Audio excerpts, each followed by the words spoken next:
लहंगा की न देबो जाके जिला दरभंगा में तोरा लहंगा की न देबो। सिंगिंग बाय रामप्रीत प्रेमी।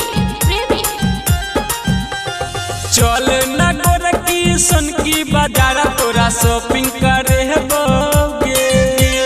चल न गोरकी दमला बाजार तोरा शॉपिंग करे बोगे। लो जाके जिला दरभंगा में तोरा लहंगा की न देबोगे। लो जाके जिला मधुबनी में तोरा लहंगा की न देबोगे। चल न गोरकी सन की बाजार तोरा शॉपिंग करे बोगे। चल न गोरकी दमला बाजार तोरा शॉपिंग करे बोगे। लो जाके जिला दरभंगा में तोरा लहंगा की न देबोगे। लो जाके जिला मधुबनी में तोरा लहंगा की न देबोगे। लो जाके जिला दरभंगा में तोरा लो जाके जिला दरभंगा में तोरा लहंगा की न देबोगे।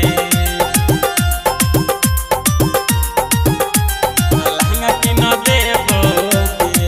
आए हाय ललका या पाची पगर की लो देबो तोरा मोतिहारी। काटी दरभंगा के छारा रहै छे बड़ा रंगदारी।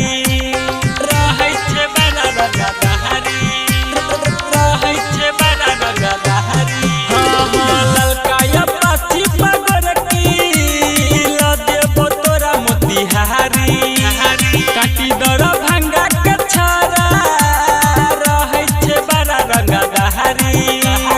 दमला बाजार के छारा रहै छे बड़ा रंगदारी। राजा के पार्क में तोरा हाथ पकड़ घुमैबोगे।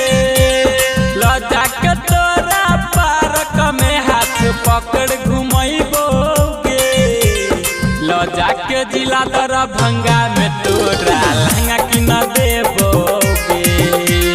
राजा के जिला मधुबनी में तोरा लहंगा की न देबोगे। जाके जिला दरभंगा में तोरा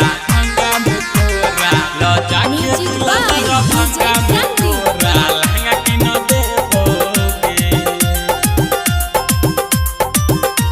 लहंगा की न देबोगे।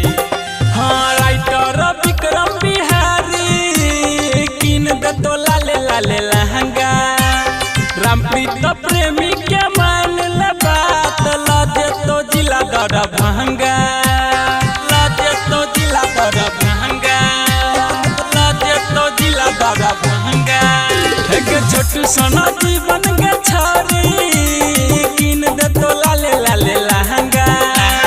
रामप्रीत प्रेमी के मान ले बात ला दे तो जिला दरभंगा।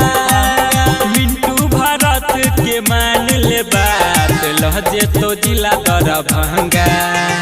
चल न गोरकी सन की बाजार तोरा शॉपिंग करे बोगे। चल न गोरकी दमला बाजार तोरा शॉपिंग करे बोगे। लो जाके जिला दरभंगा में तोरा लहंगा की न देबोगे।